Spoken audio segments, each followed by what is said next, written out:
there and welcome to Weaving the Mosaic. My name is Colleen Mujikwa. And I am Farai, and this is our first episode.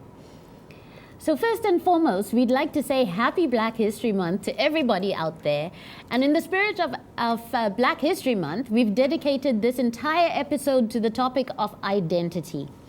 Now, I'm sure that you viewers out there are wondering what exactly Weaving the Mosaic is about. So Weaving the Mosaic is an expression of inclusion, culture, and diversity, and it showcases local talent and current affairs. We discuss human rights, academia, art, to name a few. And if you'd like to join in on the conversation or be a guest on the show or volunteer with us or just generally give us your feedback, you can you could definitely get in touch with us at weavingthemosaic@gmail.com, or you could follow us on Twitter at weavingmosaic. That being said, stay tuned for our very first guest. Hello and welcome back to Weaving the Mosaic. Here with me is Stefan Yodom, Artistic Director and Models Coordinator of Africa Fashion Week. Welcome to the show, Stefan. Thank you for having me, Colleen. Thank you. It's a pleasure to have you on the show. Thank you. Now, Stefan, please tell us what Africa Fashion Week is and how did identity shape its creation? So African Fashion Week is actually a podium to showcase designers who work and create with the African sense of way. What we mean about that is we have designers who are inspired by the Black culture or who do a fashion which include Black culture in it. So that is the idea behind African Fashion Week. And what inspired us was just our culture. The Black culture is so spread around the world, and every part of the world has something to show, something to give, and that is what we were looking after, and that's what we are trying to showcase in our show. That's wonderful. Now, was there anything out there like Edmonton, like Africa Fashion Week Edmonton? No, actually in West Canada, there is nothing such as African Fashion Week. We are really unique in our genre. And the beautiful thing about African Fashion Week is it's just like flavors. It's like Canada is a melting pot, yes, it and is. we just want to add some Black flavor in it, Absolutely. like dark pepper, chocolate, and just to bring something in the top and let everyone enjoy it with us. Absolutely, that's wonderful. Now, how long has there been an Africa Fashion Week? And this year will be the 4th edition. Okay. So 4 years ago, our creator, the creator of the show, Gilles Wanko, he came up with the idea of showcasing the Black beauty, but also the Black talent when it comes to fashion. Absolutely. And he gathered all the strength, he fought his way through, and then the show was born. That was fantastic. Yes. Now, how long does it take to create something as important as Africa Fashion Week? At least a year. At least a year. Yes, because every time we finish a show, we prepare for the next one. Okay. Because it's really huge. It's something that we are really longing for, and we don't want to disappoint our public. That's wonderful. And also, now, I heard that you're a models coordinator also, so what do you look for in a model? Actually, I look for a model just to be human. Okay. Because it's about really all the shapes, all the shades, and the diversity through it all. Absolutely. So what we are looking in our model is just people who actually want to celebrate with us the beauty of the Black culture and also the Black beauty. Okay. Now, Stefan, please tell us really quickly, when is African Fashion Week? So African Fashion Week is the 24th and 25th February at Certain Place Hotel, and it starts at 6 p.m. each day. That's wonderful. Oh, thank you for being on the show. Thank it you, was a beautiful. pleasure to have you. Up next, we will be introducing you to two designers, so please stay tuned.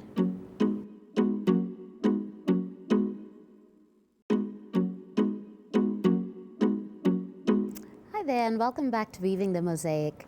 So sitting here with me, I have Cynthia Sapra, model, designer, and CEO of Garnet. Welcome to the show, Cynthia. Thank you for having me. Thank you so much for being here. So tell us a bit about who you are. Well, I am the CEO of Garnet. I just started Garnet last year, and I'm also a model. And I used to do beauty pageants, so I was a beauty queen back from my country. And I also do have a degree in Bachelor of Science and Technology. Okay. And what does fashion mean to you, and how does that relate to your identity? I believe fashion is a very subjective term, so you can talk about fashion in the sense of clothing or hair or skin.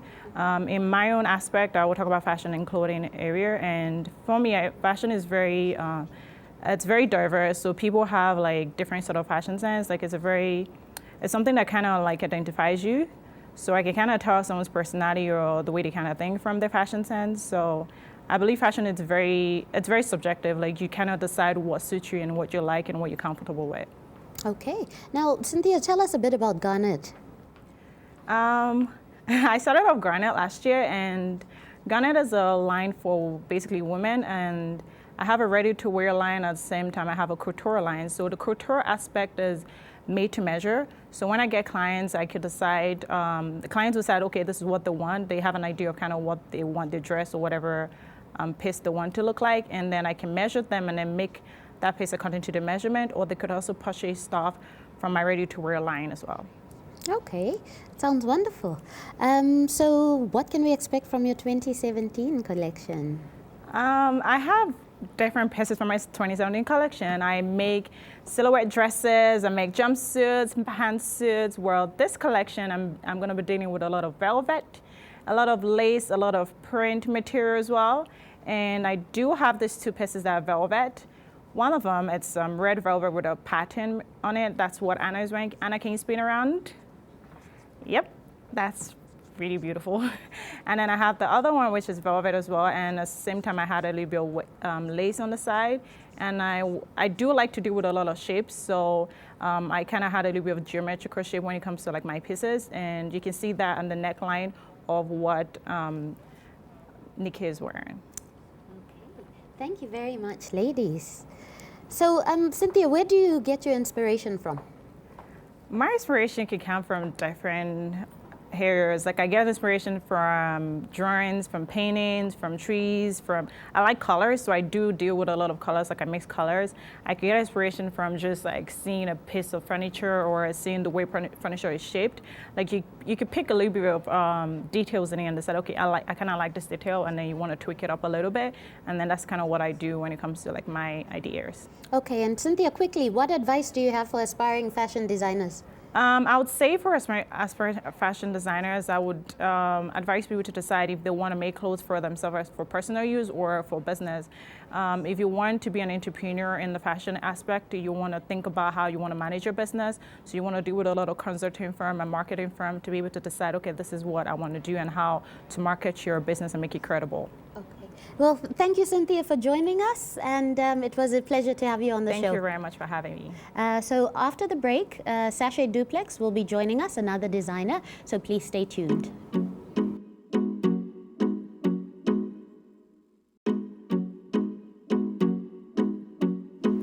Hello and welcome back to Weaving the Mosaic. Here with us we have Duplex Sachet, CEO of Afric Style Fashion. Hello Duplex and welcome to the show. Thank you.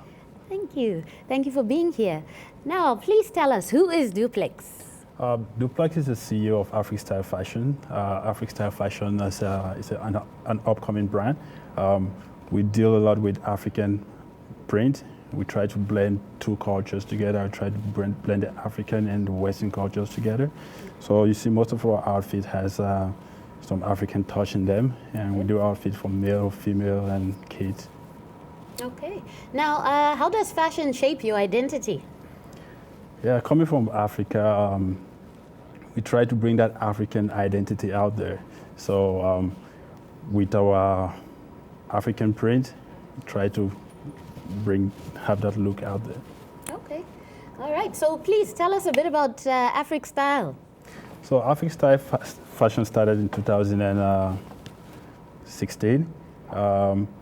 We design and we work with a lot of local designers in Africa. We have like 3 different designers in Africa that we work with. We try to help them showcase their products out there in the Western world. And we design our own product. And so we do a lot of, we mixed African fabrics and European fabrics to come out to target like a general market. Okay.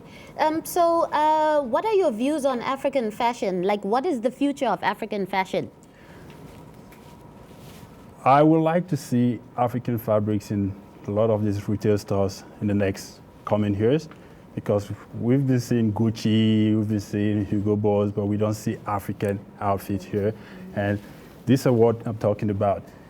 Here we have two different looks. We have a casual look and we have a formal look. The gentleman standing with a casual look, can you please turn around?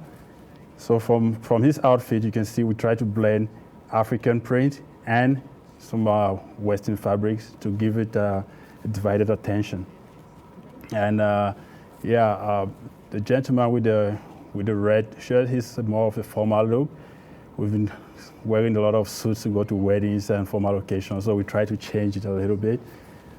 Yeah. Okay, thank you guys. Now, as an African designer redefining the game on your own terms, like, what is your creative process? I don't really have like a process.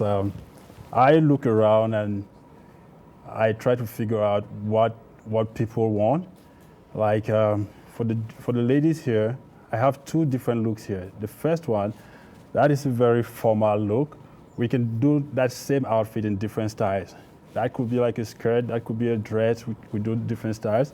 And the lady standing right beside her, that is actually our latest creation. It's for nurses. It's a nurses scrubs. So it's kind of a uniform for nurses. We have them in different styles, different colors, different models. Okay, that's beautiful. Thank you very much, ladies. Now, Duplex, our final question. Who would you say is your idol, seeing as it's Black History Month? Who would you say is your idol? If there was anyone in the world, who would it be and why? There's this Cameroonian lady called Kibonen. Okay. She actually is the one that inspired me to do this, because she is the one that started doing this African print, this African creativity out there. And I've always been watching her and admired her, and I take her like a mother. That's wonderful. Well, Duplex, thank you for being on the show. And up next, we will be introducing Oses Oweka-Smith from the Edmonton Natural Hair Show. So please stay tuned.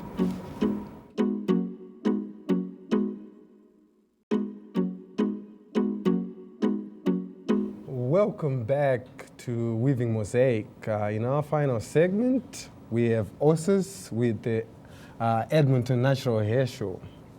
Hi, Oses. Hi, how's it going? Good, good. Oses, what is the Edmonton Natural Hair Show? Well, thank you so much for having me here today. The Edmonton Natural Hair Show is a space that provides people resources for natural hair questions or concerns they might have. I find that in the media there's a lot of negativity about Afro-textured hair. So my passion was to create something that is more positive, that will bring the community together to get advice about their hair, to talk to experts in the community, and also to their different components to the show. There are three mainly. So you have vendors selling different products like hair care products, makeup, fashion, and different things like that. And you also we'll have workshops and presentations and information sessions about natural hair, like how to buy products, how to read labels, how to manage your hair every day, every night, and also too, there'll be like an entertainment piece. So it could be a fashion show, it could be dancing and singing, so from local talents, people in the community. So that's what the Edmonton Natural Hair Show is like in a nutshell. Wow. Yeah, I'm happy to hear that it includes so many facets, Absolutely. of society, to be included in one particular show. What made you interested in the natural hair movement, and how did it shape the creation of the show? Well, I've not relaxed my hair or put perm in it or anything like that. I have not in almost 15 years. So this is how I wear my hair. I do different stuff with it, put in the fro. And so I have a strong passion for natural hair. And I even make my own natural hair care products, organic products and really healthy stuff. So when I moved to Edmonton a couple of years ago, I was looking to join a group, to be a part of something, a natural hair community. And nothing like that existed. And I knew that talking to locals and just being new and talking to people, there was a need for that, but there was no activity for it. So I was like, I kind of waited for somebody to start something, and nothing was started. I was like, fine, I'll do something and see where it goes. So I started a group. It's called nappyrootsbeauty.com on Meetup, and it's 150 plus women that are part of that group. Whoa. So we meet up monthly, like once or twice a month. We talk about hair stuff. We do social stuff like bowling or movie night or things like that. And from that group kind of gave birth to the Edmonton Natural Hair Show. Just because being in that group and contacting, getting in connection with so many women, there's a need. They talk about different issues and stuff. It's like, all right, let's do a hair show that brings everybody together, like hairstylists that work from home, hairstylists that work from salons, and give the public some place to go to like express their hair themselves, and also get like resources and expert advice and stuff like that. Oh. It's pretty interesting. From my understanding, there's been a natural hair show event. Could you please tell me how was it received in Edmonton? Actually, 2016 last year was the first time we ever did it in Alberta, in Edmonton here, and we were like, yeah, we'll do it and see how it goes. Maybe 200 people would show up, and when we did it, at the end of it, over 420 people came. Wow! And some people even came as far as Calgary or Red Deer. There were people, girlfriends that made it a road trip all the way from Calgary, and a lady that took a Greyhound bus to come, all the way from Red Deer.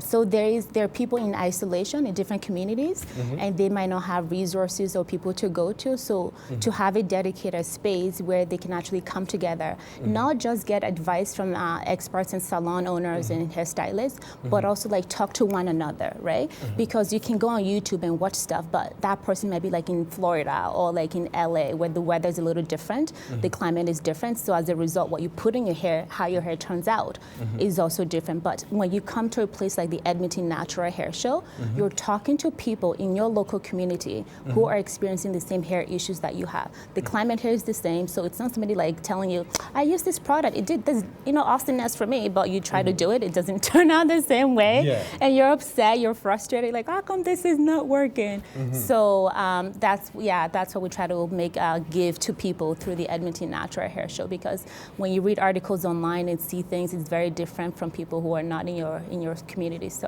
Over 420 people came out, and it's a 2-day event this year. It's a Saturday and Sunday, and we're hoping that more people even come out and support and just get advice and network, make friends, and Oh, that's pretty interesting. So tell me, how do people get to discover the Natural Hair Show for this upcoming event that you have? Absolutely. So the easiest way is for them to just go to www.edmontonnaturalhairshow.com, and it has all the information about how to sponsor the event, how to be a vendor to exhibit and promote your business at the show, and how to, if you want to be a presenter, to do a workshop or anything like that, or even to volunteer. All the information is at edmontonnaturalhairshow.com. Okay, so thank you so much, Osis, for joining us. Thanks for having me. It's so amazing what you guys are doing with the Natural Hair Show program, and I appreciate your presence here, and hopefully you make a mark in Edmonton. Thank you so much for having me. Thank you. Viewers, stay tuned. We'll be right back.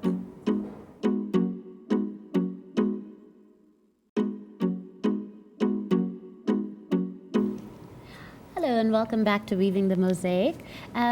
We'd like to say thank you for joining us. Thank you for watching this show today. And we'd like to thank our special guests for being on the show. And also I want to give a much big thank you to the Show Access Community Production for making it possible for us to be on this forum. And last but not least, I also want to thank the guys who made it possible for us to have this background design that's in our background right now. It's a guy named Marek Hetz and the Tribal Textiles. These guys, they work from Zambia at a place called Luanga Valley, and all their stuff is made out of natural dye and starch. Okay.